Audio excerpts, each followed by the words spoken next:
പ്രിയപ്പെട്ടവരെ, യുദ്ധം അവസാനിപ്പിക്കാൻ ഇറാൻ 6 കാര്യങ്ങളാണ് ഇപ്പോൾ മുന്നോട്ട് വച്ചിരിക്കുന്നത്. ഇത് ഇറാന് സപ്പോർട്ട് ചെയ്യുന്ന അൽ മയാദീൻ ചാനലാണ് ഈ 6 കാര്യങ്ങൾ പുറത്തുവിട്ടിട്ടുള്ളത്.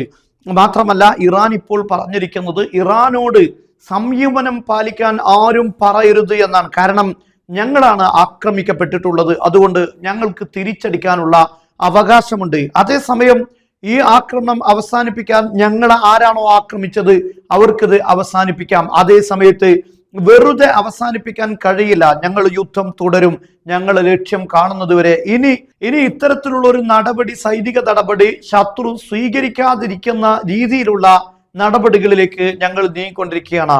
ഇപ്പോൾ അൽ മയാദീൻ റിപ്പോർട്ട് ചെയ്തിട്ടുള്ള 6 കാര്യങ്ങൾ: 1, ഇനി ഒരിക്കലും ഇറാനോട് യുദ്ധം ചെയ്യുകയില്ല എന്ന ഉറപ്പുള്ള ഒരു കരാർ അന്താരാഷ്ട്ര തലങ്ങളിൽ നിന്ന് ഉണ്ടാകേണ്ടതുണ്ട്. രണ്ടാമത്തെ കാര്യം പറയുന്നത്, പ്രവിശ്യയിലുള്ള ഇറാന്റെ പരിസരങ്ങളിലെല്ലാമുള്ള പ്രത്യേകിച്ച് GCC രാഷ്ട്രങ്ങളാണ് ഇറാൻ ഉദ്ദേശിച്ചിട്ടുണ്ടാവുക. ഈ രാഷ്ട്രങ്ങളിലെല്ലാമുള്ള അമേരിക്കയുടെ ബേസുകളെല്ലാം അടച്ചുപൂട്ടണം, അവിടെ നിന്ന് അമേരിക്ക തിരിച്ചു പോകണം. മൂന്നാമത്തെ കാര്യം പറയുന്നത്, ഇതുവരെ ഇസ്രയേലും അമേരിക്കയും ഇറാനുമേൽ നടത്തിയ ആക്രമണത്തിൽ ഉണ്ടായ നാശനഷ്ടങ്ങൾ, ഇതിനെല്ലാമുള്ള നഷ്ടപരിഹാരം ഇറാന് നൽകേണ്ടതുണ്ട്. അതുപോലെ അടുത്ത കാര്യം, 4ാമത്തെ കാര്യം പറഞ്ഞിരിക്കുന്നത്, പ്രവിശ്യയിൽ ഇസ്രയേൽ നടത്തുന്ന ഒരുപാട് യുദ്ധങ്ങളുണ്ട്, ഈ യുദ്ധങ്ങളെല്ലാം അവസാനിപ്പിക്കണം. ഇറാനിൽ മാത്രം സമാധാനം പോരാ, പ്രവിശ്യ പൂർണ്ണമായും സമാധാനത്തിലേക്ക് കടന്നു വരണം. ഗസയാണെങ്കിലും അതുപോലെ ലെബനാനിലെ ഹിസ്ബുള്ളയാണെങ്കിലും യമനിലാണെങ്കിലും തുടങ്ങിയിട്ടുള്ള ഇറാൻ സപ്പോർട്ട് ചെയ്യുന്ന ഏതൊക്കെ വിഭാഗങ്ങളുണ്ടോ അവർക്ക് നേരെ ഇസ്രായേൽ നടത്തുന്ന എല്ലാ ആക്രമണങ്ങളും അവസാനിപ്പിച്ചിരിക്കണം. ഇതും ഒരിക്കലും രണ്ടാമത് ആവർത്തിക്കാൻ പാടില്ല.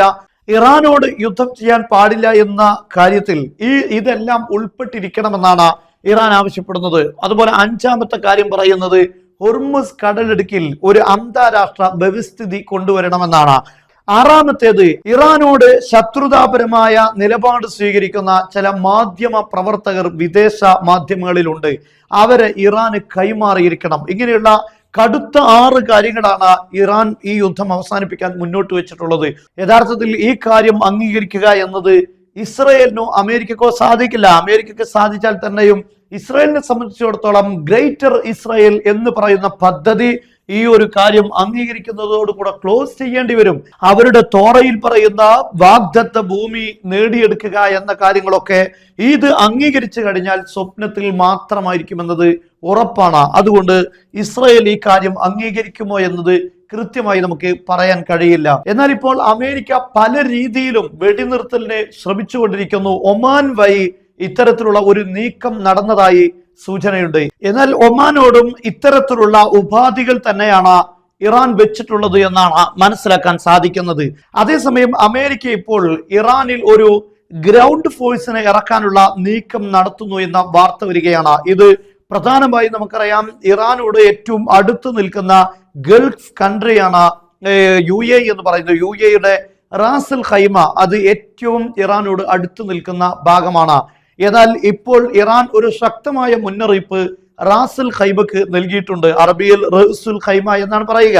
അവിടെയുള്ള ആളുകളോട് ഒഴിഞ്ഞു പോകാൻ പറഞ്ഞിട്ടുണ്ട്. കാരണം ഏതെങ്കിലും രീതിയിൽ അമേരിക്കയുടെ സൈനിക നീക്കം ആ ഭാഗത്തുനിന്ന് ഉണ്ടാവുന്നുണ്ട് എന്ന് കണ്ടാൽ ഒരു പക്ഷേ ഇറാൻ തിരിച്ചടിക്കുമെന്നാണ് ഇത് സൂചിപ്പിക്കുന്നത്. മാത്രമല്ല, അങ്ങനെ ഒരു കരയുദ്ധം ഇറാനിൽ ആരംഭിച്ചു കഴിഞ്ഞാൽ അത് റാസൽ ഖൈമയിൽ മാത്രമല്ല, അബുദാബിയും അതുപോലെ തന്നെ ദുബായ് അടക്കമുള്ള സിറ്റികളെ പൂർണ്ണമായും അടിച്ച് ഇല്ലാതാക്കുമെന്ന ഒരു മുന്നറിയിപ്പ് കൂടെ, ഒരു ഭീഷണി കൂടെ ഇറാന്റെ ഭാഗത്ത് ഉണ്ടായിരിക്കുകയാണ്. എന്നാൽ ഈ 2 സിറ്റികളിൽ മാത്രം ഒതുങ്ങുകയില്ല, തീരപ്രദേശത്തുള്ള എല്ലാ ഫിനാൻഷ്യൽ സോഴ്സുകളും അടിച്ചു തകർക്കുമെന്നും ഇറാൻ ഇപ്പോൾ മുന്നറിയിപ്പ് നൽകിയിരിക്കുകയാണ്. അതേസമയം UAEയുടെയും ഖത്തറിന്റെയും ഭാഗത്ത് നിരന്തരമായി യുദ്ധം അവസാനിപ്പിക്കാൻ US-നെതിരെ സമ്മർദ്ദം ഉയർന്നുകൊണ്ടിരിക്കുകയാണ്. പക്ഷേ US-നെ സംബന്ധിച്ചിടത്തോളം വലിയ സമ്മർദ്ദം ഇസ്രയേലിൽ നിന്ന് ഉണ്ടാകുന്നുണ്ട്. മാത്രമല്ല, ഇപ്പോൾ യുദ്ധം അവസാനിപ്പിക്കുക എന്നത് അഭിമാന പ്രശ്നമാണ്. പക്ഷേ ട്രംപിനെ സംബന്ധിച്ചിടത്തോളം അഭിമാന പ്രശ്നമില്ല. കാരണം ഇന്ന് പറഞ്ഞിരിക്കുന്നത് ഇറാനെ പൂർണ്ണമായും വൈപ്പ് ഔട്ട് ചെയ്തിരിക്കുന്നു എന്നാണ്, മാപ്പിൽ നിന്ന് തന്നെ ഇല്ലാതാക്കിയിരിക്കുന്നു എന്നാണ്.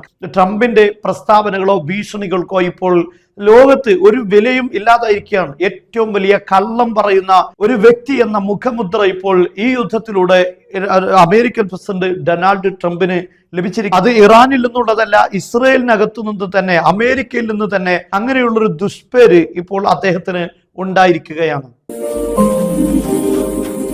നിങ്ങളുടെ കുട്ടികളുടെ സ്കൂൾ പഠനം അല്ലെങ്കിൽ നിങ്ങളുടെ തന്നെ തിരക്കുകൾ കുട്ടികളുടെ മദ്രസ പഠനത്തിന് തടസ്സമാകുന്നു എന്നത് നിങ്ങളെ ആശങ്കപ്പെടുത്തുന്നുവെങ്കിൽ നിങ്ങൾക്ക് ഏറ്റവും നല്ല ഒരു ബെസ്റ്റ് സൊല്യൂഷനാണ് ത്വയ്ബ അക്കാദമി. ഇതിലൂടെ നിങ്ങൾ എവിടെയാണെങ്കിലും നിങ്ങൾക്ക് അനുയോജ്യമായ സമയം തിരഞ്ഞെടുത്ത് ഓൺലൈൻ വഴി മദ്രസ പഠനം ഉറപ്പുവരുത്താം. ഇനി ക്ലാസ് എങ്ങനെയായിരിക്കും എന്നത് നിങ്ങളെ ആശങ്കപ്പെടുത്തുന്നുണ്ടോ എങ്കിൽ ഒരു ഫ്രീ ഡെമോ ക്ലാസ്സിന് വേണ്ടി ഈ കാണുന്ന നമ്പറിൽ ബന്ധപ്പെടാവുന്നതാണ്.